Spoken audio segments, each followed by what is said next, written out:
नमस्कार, मैं हूं दीपाली राणा। आप देख रहे हैं सीएनबीसी आवाज। लेंगे आपके तमाम क्वेश्चंस इस शो में, जो स्टॉक स्पेसिफिक हैं, ट्रेडिंग पोजीशंस हैं, इन्वेस्टमेंट क्वेरीज हैं, सब पर हम बातचीत करेंगे। लेकिन सबसे पहले आप नोट कीजिए तरीका कैसे पार्टिसिपेट कर सकते हैं आप इस शो में।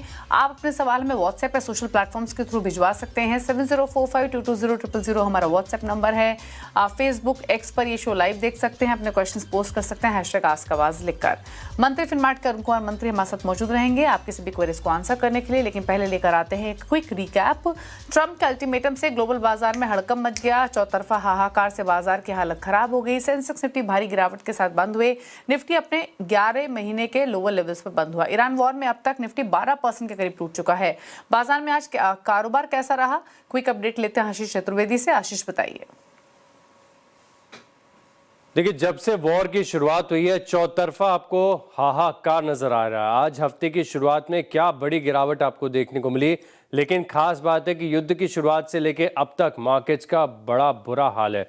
निफ्टी तकरीबन हाई से 12% टूट चुका है। 11% से ज्यादा की गिरावट आपको स्मॉल कैप और मिड कैप में नजर आएगी। सभी सेक्टरल इंडिसेस, चाहे पीएसयू बैंक्स को देखें, मेटल को देखें, ऑन एन एवरेज 15% का कट यहां पर आपको देखने को मिला है। और इंडिया वेक्स ये फिलहाल चल रहा है 2 साल की ऊंचाई पर।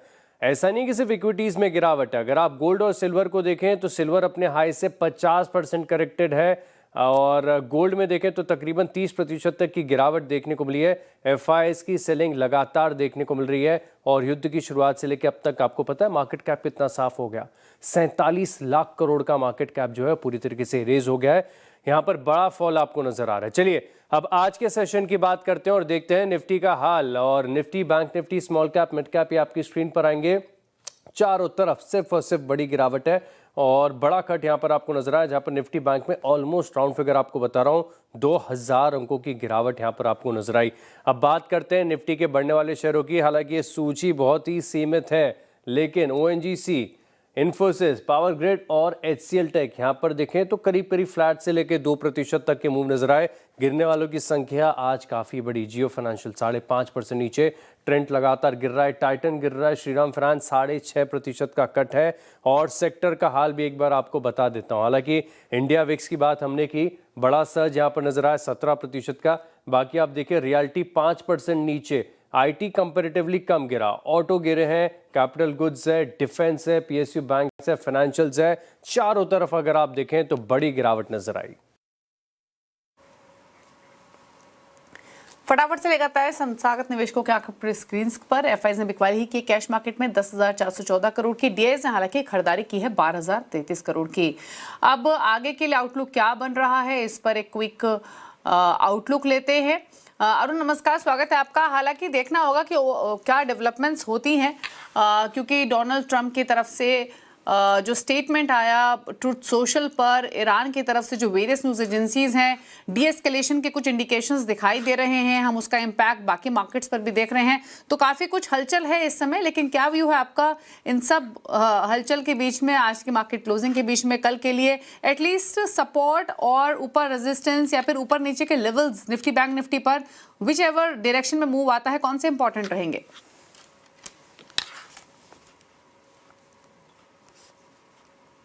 जी दीपाली जी मेरी आवाज आ रही? जी बिल्कुल। दीपाली जी गुड इवनिंग। दीपाली जी, ओवरऑल मार्केट के बाद काफी कुछ सिनेरियो बदला है। डोनाल्ड ट्रंप के ट्वीट्स आए हैं, देन ईरान के वहां से डिनायल आया, तो काफी कुछ मार्केट में कल हलचल जरूर देखने को मिलेगी। पर टेक्निकल्स की जहां तक बात है दीपाली जी, 22,400 एक सपोर्ट के तौर पर अब शायद काम करता हुआ नजर आए, क्योंकि कल एक बड़े गैप अप ओपनिंग की एक्सपेक्टेशन है। और ओपनिंग कितनी टिकेगी, कहाँ पे क्लोज होगा, कहना मुश्किल है। पर 22,400 के आसपास एक गैप है, शायद वो एक सपोर्ट के तौर पर काम करे। 23,200, 23,300 के आसपास भी एक बड़ा गैप हमने छोड़ा है, तो वो एक रेजिस्टेंस के तौर पर काम कर सकता है। तो कल एक बड़े गैप अप ओपनिंग की एक्सपेक्टेशन है। डाउ जोन्स के फ्यूचर्स भी काफी ऊपर ट्रेड कर रहे हैं, तो देखना पड़ेगा कैसा कल मार्केट का रहेगा। पर ट्रेंड अभी भी जहां तक क्लोजिंग की बात है, अभी भी नीचे की ही क्लोजिंग नजर आ रही है। और 23,200, 23,400 एक रेजिस्टेंस के तौर पर काम कर सकता है। सिमिलर व्यू बैंक निफ्टी में भी रहेगा। बैंक निफ्टी भी कहीं ना कहीं मुझे लग रहा है एक बड़े डाउन ट्रेंड में है। 53,500 के आसपास एक बड़ा रेजिस्टेंस है। अगर 53,500 निकलता है देन एक बड़ा मोमेंटम बैंक निफ्टी में देखने को मिल सकता है। तो कहीं ना कहीं 51,000 और 53,500 53,500 के बीच में बैंक निफ्टी रह सकता है। मुझे लग रहा है कहीं ना कहीं कंसोलिडेशन रहेगा और कल का सेशन एक वोलेटाइल सेशन देखने को मिल सकता है। ओके, स्टॉक स्पेसिफिक क्या अप्रोच रहेगी आपकी? स्टॉक्स में कहीं ना कहीं अच्छे ब्लू चिप्स में कहीं ना कहीं मोमेंटम है, तो HCL टेक में खरीदारी की सलाह रहेगी। 1357 के आसपास चल रहा है, इसी के आसपास खरीदे। 1342 का स्टॉप लॉस रहेगा और 1389 तक के टारगेट्स रहेंगे। दूसरा स्टॉक अगेन रिलायंस में मुझे लग रहा है कहीं ना कहीं एक सपोर्ट 1400 के आसपास है, तो 1405 1400 के आसपास खरीदे। 1389 का स्टॉप लॉस रहेगा और 1443 तक के टारगेट्स रह सकते हैं। तो ब्लू चिप्स में ही खरीदारी की सलाह है, वोलेटिलिटी थोड़ी ऊपर है, इसीलिए मिड कैप में फिलहाल कोई खरीदारी की सलाह नहीं रही। ठीक है, तो ये रही आपके लिए सजेशंस। रिलायंस के लिए डिस्क्लोजर भी देते हैं। CNBC आवाज़ यानी नेटवर्क 18 का जो स्वामित्व है वो रिलायंस इंडस्ट्रीज के हाथों में ही है। लेकिन चलिए व्यूअर्स से करते हैं कनेक्ट। पहले व्यूअर दिनेश हमारे साथ मौजूद हैं कल्याण से सवाल पूछने के लिए। दिनेश नमस्कार, बताइए क्या सवाल है आपका? नमस्कार मैडम, मेरा अरुण जी से सवाल ये था कि मेरे पास 34 शेयर्स हैं HAL के 4526 के रेट पे, तो मैं 1 साल तक वेट कर सकता हूँ? आप देखिए क्या है। ओके, 1 साल रख सकते हैं। हिंदुस्तान एरोनॉटिक्स 4526 की बाइंग है, 34 शेयर्स हैं, क्या करना चाहिए? देखिए दीपाली जी, इसका सपोर्ट कहीं ना कहीं 3450 के आसपास है। चूंकि एक थोड़ा सेंटीमेंट बदला है, कल अगर गैप अप ओपनिंग होती है तो थोड़ा बहुत पॉजिटिविटी जरूर देखने को मिल सकती है, पर पोजिशनली कहीं ना कहीं मुझे लग रहा है 3500 से 3400 तक के लेवल्स इस स्टॉक में आ सकते हैं। तो अगर व्यू लंबा है तो 3400 या 3450 के आसपास एवरेज करना चाहे तो डेफिनेटली कर सकते हैं। फिलहाल स्टॉक डाउन ट्रेंड में है, इमीडिएट अपसाइड के कोई चांसेस काफी कम नजर आ रहे हैं। तो एक स्ट्रैटेजी ये रखे, 3400 के आसपास आता है तो एवरेज करके चलें। अगर वहां पे एवरेजिंग करते हैं तो 4000 4200 के आसपास इनकी एवरेजिंग प्राइस आ सकती है। तो वो लेवल्स मुझे लग रहा है वापस इनको देखने को मिलेंगे। तो डिप में एवरेज करने की सोचें, 3400 के आसपास मिलता है तो ऐड करके चल सकते हैं। ओके, बात करते हैं अगले व्यूअर से और सवाल लेते हैं अब उदय कुमार का। उडुपी से उन्होंने सवाल भेजा है। उदय नमस्कार, बताएं क्या सवाल? नमस्कार मैडम, मेरे पास बताइए क्या सवाल है? मेरे पास इन्फोसिस है 1000 शेयर और 1280 रुपए में खरीदा है लगभग। उसको क्या करना चाहिए? लॉन्ग टर्म इन्वेस्टमेंट आपका होराइजन क्या है? मेरा horizon is long term investment. Okay, long term investment है। 1288 की बाइंग है, 1256 पर बंद हुआ। फिलहाल तो इनके भाव से सिर्फ 31 रुपए नीचे ही है, बट लंबी अवधि के लिए क्या सजेशन? बिल्कुल दीपाली जी, स्टॉक तो काफी अच्छे भाव पे खरीदा है। हो सकता है कल या परसों में इनके भाव वापस भी आते हुए नजर आए, पर स्टॉप लॉस जरूर मेंटेन करें। 1210 के आसपास एक स्टॉप लॉस मेंटेन करें। 1220 के व्यूअर कानपुर से 1220 के पास भी स्टॉप लॉस रख सकते हैं। तो मुझे लग रहा है 1320 1340 तक के लेवल्स आ सकते हैं, तो स्टॉप लॉस जरूर मेंटेन करें और 1320 के पास एक बार का प्रॉफिट बुक करके निकल जाए। ओके, सौरभ है कानपुर से सवाल पूछने के लिए। सौरभ नमस्कार, पूछिए सवाल। नमस्कार मैम, मैंने ये भारत इलेक्ट्रॉनिक्स के 15 शेयर लिए हैं 443.80 पैसे में। तो ये अभी 405 रुपए में चला, लॉस है करीब 40 रुपए के आसपास का। तो इसको रखना है कि निकालना है? ओके, पूछ लेते हैं आपका नजरिया क्या है, बस ये बताइए। इसको मैं 3 से 6 महीने तक के लिए मतलब रख सकता हूँ। ओके, 3 to 6 मंथ्स का व्यू है। भारत इलेक्ट्रॉनिक्स 443 की बाइंग है, 37 रुपए नीचे इनके भाव से, क्या करें? देखिए डिप में एवरेज करना चाहिए। स्टॉक काफी बेहतरीन है, अभी भी अप ट्रेंड में है। 390 380 के पास का ब्रेकआउट हुआ था और उसी के ऊपर ये स्टॉक कंफर्टेबली ट्रेड कर रहा है। नो डाउट 450 से स्टॉक गिरा है, पर अभी भी एग्जिट की सलाह नहीं है। अगर 390 95 मिलता है अगर आपको स्टॉक को, तो एवरेज करना चाहिए। अगर एवरेज नहीं भी करते हैं तो 380 का एक स्टॉप लॉस जरूर मेंटेन करें। स्टॉक अभी भी पॉजिटिव है, अभी होल्ड करने की ही सलाह रहेगी। ओके, तो होल्ड करने की सलाह रहेगी भारत इलेक्ट्रॉनिक्स, ये राय है। बात करते हैं अब अगले व्यूअर से। हमारे साथ है राहुल वर्मा दिल्ली से सवाल पूछने के लिए। राहुल नमस्कार, पूछे सवाल। तो मेरे पास दीपक नाइट्राइट है, अबाउट 1800 में लिए हुए हैं काफी टाइम पहले, और मेरा 2 इयर्स का आउटलुक है। 2 इयर्स का मेरा आउटलुक है दो- दीपक नाइट्राइट 1800 की बाइंग है। आपके 1800 की बाइंग है। सॉरी, आपने किस भाव पे लिया हुआ है? 1800 अप्रोक्सीमेट है, 500 शेयर। ओके, क्या करना चाहिए इनके लिए? क्या सजेशन? लगभग 500 रुपए का नुकसान है अभी। देखिए चार्ट वीक है, ओवरऑल डाउन ट्रेंड में है। नीचे में 1210 के आसपास एक माइनर सपोर्ट है, कोई बड़ा सपोर्ट स्टॉक में नजर नहीं आ रहा है। इनफैक्ट मुझे लग रहा है अगर मार्केट में मोमेंटम वापस नीचे का बनता है तो 1130 तक के भी लेवल स्टॉक में आ सकते हैं। तो स्टॉप लॉस जरूर मेंटेन करें 1210 के आसपास। उछाल में 1500 भी मिलता है मार्केट के मोमेंटम के साथ, तो वहां पे स्टॉक से निकलने की सोचें। मोमेंटम डाउनवर्ड्स का है और मार्केट में अगर रिवर्सल और देखने को मिलता है नीचे की तरफ तो फिर ये एक बेयर ग्रिप में आ सकता है। तो 1210 का स्टॉप लॉस मेंटेन करें और 1500 से 1550 के बीच में स्टॉक से निकल जाए। ठीक है, बात करते हैं अगले व्यूअर से। विजय यादव हैं जयपुर से सवाल पूछने के लिए। विजय नमस्कार, पूछिए अपना सवाल। सर मैंने जो है आईडीएफसी के शेयर परचेज किए हैं जिनकी एवरेज परचेज कॉस्ट है 63 सर। तो उनको जैसे मैं 1 साल के लिए होल्ड रख सकता हूँ, तो क्या लगता है सर कि ये सही रहेगा होल्ड करना डिसीजन? 5000 शेयर्स हैं सर। ओके, पूछ लेते हैं क्या सजेशन रहेगा। और आईडीएफसी बैंक 63 की बाइंग है फिलहाल तो भाव के आसपास ही। एक चीज और बताइए विजय, आप कितने समय रख सकते हैं स्टॉक को? क्या नजरिया है आपका? मैं इसको मैम साल भर के लिए रख सकता हूँ, 1 ईयर के लिए। ठीक है, 1 साल का नजरिया रहेगा। क्या सजेशन इनके लिए? दीपाली जी बिल्कुल एग्जिट करने की सलाह है। कॉर्पोरेट गवर्नेंस के थोड़े इश्यूज सामने आए हैं और कहीं ना कहीं स्टॉक डाउन ट्रेंड में भी अब नजर आ रहा है। इनफैक्ट इनके भाव के आसपास है लकीली, तो कोई ऐसी दिक्कत वाली बात नहीं है। अगर मार्केट में थोड़ा रिबाउंड देखने को मिलता है तो 62-63 इनके भाव भी आ सकते हैं। तो निकलने की सलाह रहेगी। लॉन्ग टर्म इन्वेस्टमेंट की सलाह आईडीएफसी फर्स्ट बैंक में नहीं है। कॉर्पोरेट गवर्नेंस के इशू है, वॉल्यूम्स के साथ स्टॉक गिरा है, तो बने रहने की सलाह नहीं रहेगी, एग्जिट करके ही चले।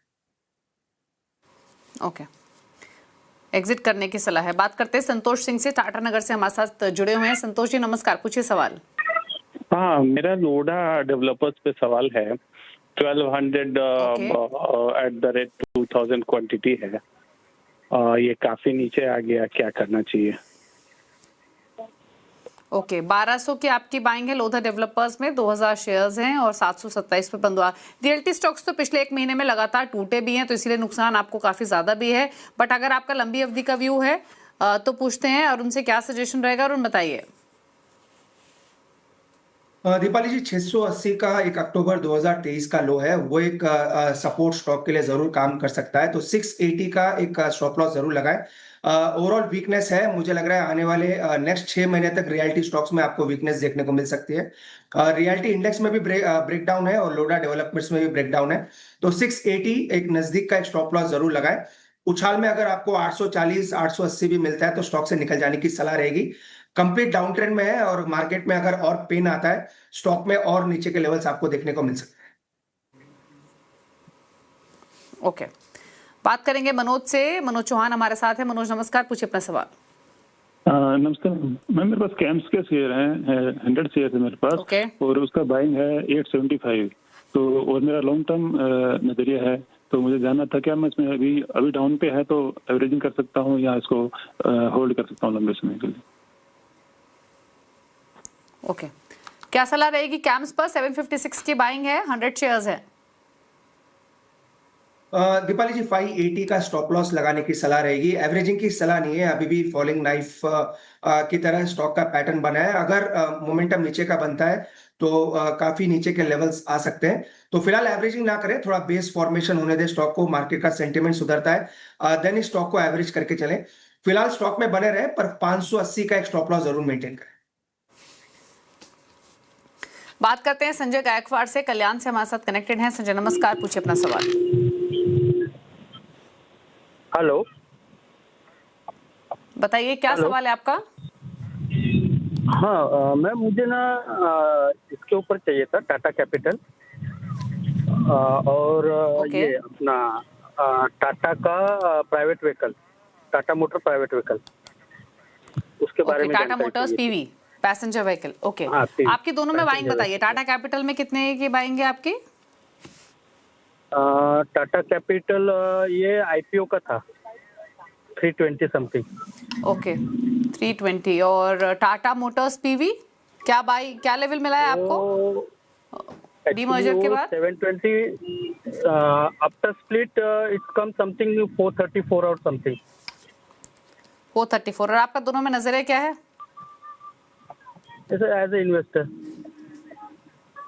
ओके, लॉन्ग टर्म इन्वेस्टर है। टाटा मोटर्स पीवी 305 पर आ गया, 434 की बाइंग है, 320 की बाइंग इनकी आईपीओ के टाइम की टाटा कैपिटल में है। क्या सजेशन? दीपाली जी, जहाँ तक टाटा कैपिटल की बात है, ज्यादा डेटा नहीं है पर इनकी लिस्टिंग प्राइस के आसपास ही है। साइकोलॉजिकल सपोर्ट 295 से 300 के आसपास है। प्राइस के आसपास ही चल रहा है तो उछाल पे एग्जिट कर दें, ज्यादा कोई मोमेंटम स्टॉक में अभी तक बना नहीं है। टाटा मोटर पैसेंजर व्हीकल में भी सेम सलाह रहेगी, 285 290 के आसपास एक स्टॉप लॉस जरूर मेंटेन करें। 290 के नीचे जाता है तो एक बार का स्टॉक से निकलने की सलाह रहेगी। तो मुझे लग रहा है स्टॉप लॉसेस लगा के रखें। बाकी फ्रेश एडिशन की सलाह दोनों ही स्टॉक में नहीं रहे। ओके, पूछ लेते हैं क्या ये तो सलाह रही आपके लिए दोनों स्टॉक्स पर। कुछ और व्यूअर्स से बातचीत कर लेते हैं, उनके स्टॉक्स पर भी ले लेते हैं राय। और सौरभ राजपूत हमारे साथ हैं अहमदाबाद से। सौरभ नमस्कार, बताएं आपकी कहाँ बाइंग है, क्या जानना चाहते हैं? मैडम जी मेरे पास एक्चुअली ना 150 एटर्नल के शेयर है जो 113 की एवरेज पे है। ओके, तो मैं बस ये जानना चाहता हूँ कि इसमें यहाँ पे जो अभी प्राइस चल रहा है उसके अकॉर्डिंग उसको मतलब क्या एवरेज करूँ या क्या करना चाहिए? मतलब आपकी लंबी अवधि की बाइंग है जी। और आपने बताया बाइंग प्राइस 112 का, राइट? हाँ 113 113 113। तो फिर तो आप फायदे में हैं फिलहाल, क्योंकि 226 पर ट्रेड हो रहा है। करेक्शन जो हुई है उसके बावजूद भी पूछ लेते हैं क्या सलाह रहेगी। प्रॉफिट्स में है, कम मतलब पोजीशन फिलहाल तो कंफर्टेबल है, but considering market scenario charts पर कैसा लग रहा है स्टॉक, क्या सलाह रहेगी इनके लिए? दीपाली जी, प्रॉफिट बुक करने की सलाह रहेगी। एक नेक्स्ट राउंड ऑफ करेक्शन के लिए स्टॉक तैयार है। नो डाउट मार्केट रिबाउंड करता है तो जरूर रिबाउंड करेगा, पर मोमेंटम मुझे लग रहा है फिजल आउट हो चुका है और काफी बड़े कंसोलिडेशन के बाद एक ब्रेकडाउन देखने को मिल रहा है। बाइंग प्राइस काफी नीचे है तो प्रॉफिट बुक करने की सलाह रहेगी। एक बार का प्रॉफिट बुक करके निकल जाए, करेक्शन आएगा तो फिर ऐड करेंगे। तो इस लेवल पे मुझे लग रहा है एक बार का प्रॉफिट बुक करके निकल जाना चाहिए। ओके, ठीक है, तो ये सलाह रही आपके लिए इटर्नल पर। सुशांत हैं हमारे साथ अगले व्यूअर सवाल पूछने के लिए, और सवाल है इनका ग्रेटर नोएडा से। सुशांत नमस्कार, बताइए अपना सवाल। नमस्ते मैम, मेरी आवाज आ रही है? हाँ, आपकी ऑडियो मिल रही है, अपना सवाल बताएं। जी, मेरा सवाल अदानी ग्रीन को लेके है। मैंने 131 शेयर्स अदानी ग्रीन के लिए हैं। मेरा परचेस रेट था 1686। मैं लॉन्ग टर्म के लिए होल्ड कर सकता हूँ, इवन 5 साल या वैसा। बट ये मैंने हाइजेनबर्ग वाला जो केस हुआ था जो उसके पहले का लिया हुआ था, उसके बाद शेयर 1000 के आसपास था, तो शायद और रिसेंट फॉल के चलते और नीचे आ गया। मुझे क्या करना चाहिए? इसमें कोई स्कोप है रिवाइवल का कि मेरा कैपिटल वापस हो सके, या फिर मुझे बेच के कहीं और अपने पैसे डालने चाहिए? बट मैं लॉन्ग टर्म के होल्ड कर पूछ लेते हैं। ओके, ठीक है, लंबी अवधि के लिए रख सकते हैं, बट काफी ऊपर खरीदा इन्होंने 1686 पर, 816 आधा हो गया इन शॉर्ट इनका स्टॉक, लेकिन ये रख सकते हैं और ऐड भी कर सकते हैं ताकि एवरेजिंग कर सकें। क्या सलाह आपकी तरफ से? दीपाली जी, एडिशन की सलाह नहीं है। 750 का जो लो है 23 अप्रैल 2023 से जब तक लगभग आप कह सकते हैं 3 साल के लोस के आसपास स्टॉक चल रहा है। 750 का लो काफी बार स्टॉक ने टच किया और वहां से अच्छा रिबाउंड देखने को मिला है। अभी भी स्टॉक का ट्रेंड पॉजिटिव नहीं है, इसलिए एडिशन की सलाह नहीं रहेगी। 750 का एक स्टॉप लॉस मेंटेन करें, जो कि मल्टी ईयर लोस के आसपास स्टॉक चल रहा है। फ्रेश एडिशन ना करें, पर 750 का एक स्टॉप लॉस मेंटेन करें। 750 के नीचे अगर स्टॉक जाता है तो 680 तक के भी लेवल स्टॉक में आ सकते हैं। तो फ्रेश बाइंग की सलाह नहीं है, 750 का एक स्टॉप लॉस लगा के स्टॉक को होल्ड करके चल सकते। ओके, तो ये राय रही आपके लिए अदानी ग्रीन पर 750 का स्टॉप लॉस लगा के होल्ड करें। चलिए रुक रहे हैं इसी के साथ एक ब्रेक के लिए, लौटेंगे तो कुछ और व्यूअर्स से करेंगे बातचीत। चल वापस आते हैं।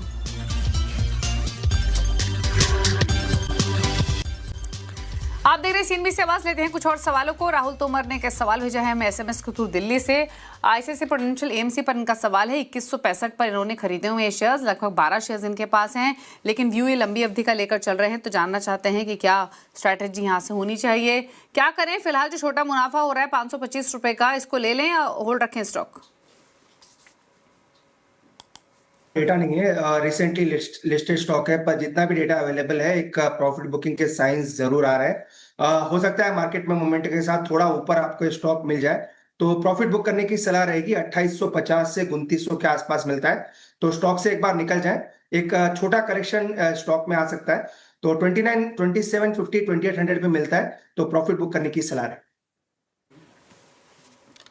बात करेंगे विनोद की। इन्होंने नोएडा से सवाल भेजा है। 2 स्टॉक्स इनके पास है। पहला है एचडीएफसी बैंक, यहाँ पर 200 शेयर्स इन्होंने 835 पर खरीदे हुए हैं। दूसरा है पिडिलाइट, यहाँ 60 शेयर्स है, 1424 की बाइंग है। फिलहाल एचडीएफसी बैंक इनके भाव के आसपास ही है, 90 रुपए नीचे है, और पिडिलाइट में इनको 100 रुपए के आसपास का नुकसान हो रहा है।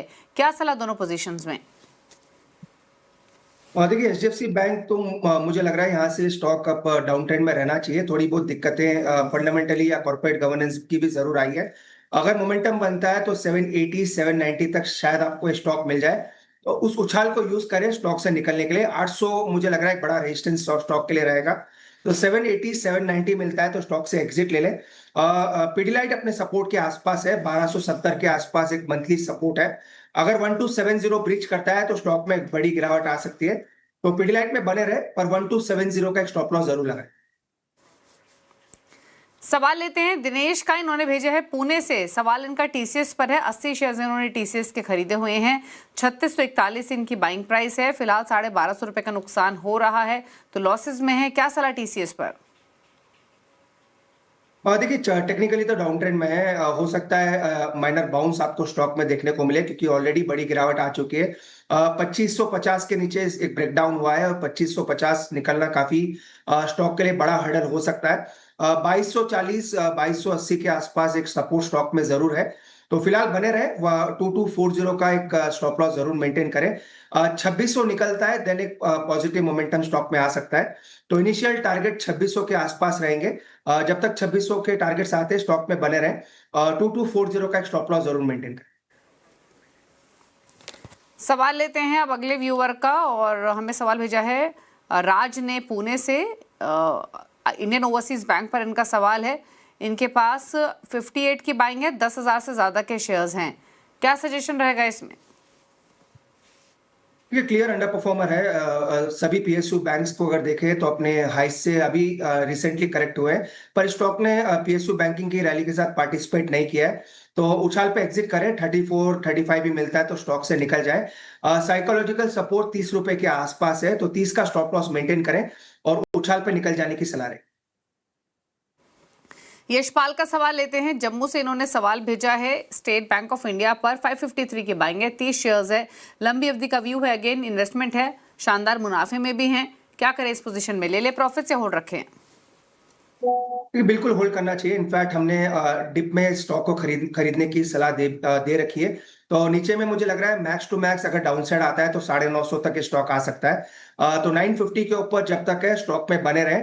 इनफैक्ट अगर आपको सपोर्ट के आसपास मिलता है तो ऐड करके भी चल सकते हैं, तो फिलहाल बने रहने की सलाह रहेगी। 950 का एक ट्रेलिंग स्टॉप लॉस जरूर लगा के। संदीप का सवाल लेते हैं। इन्होंने सवाल भेजा है 2 स्टॉक्स पर, इंजीनियर्स इंडिया लिमिटेड और एनबीसीसी। इंजीनियर्स इंडिया लिमिटेड में 100 शेयर्स खरीदे हुए हैं, 199 इनकी खरीदारी का प्राइस है, प्लस एनबीसीसी में 200 शेयर्स है, 123 की बाइंग है। दोनों स्टॉक्स में थोड़ा थोड़ा लॉसेज है। 18 रुपए का लॉस है पर स्टॉक इंजीनियर्स इंडिया लिमिटेड में, एनबीसीसी में 44 रुपीज का नुकसान। क्या करें लंबी अवधि के पॉइंट ऑफ व्यू से दोनों शेयर्स में?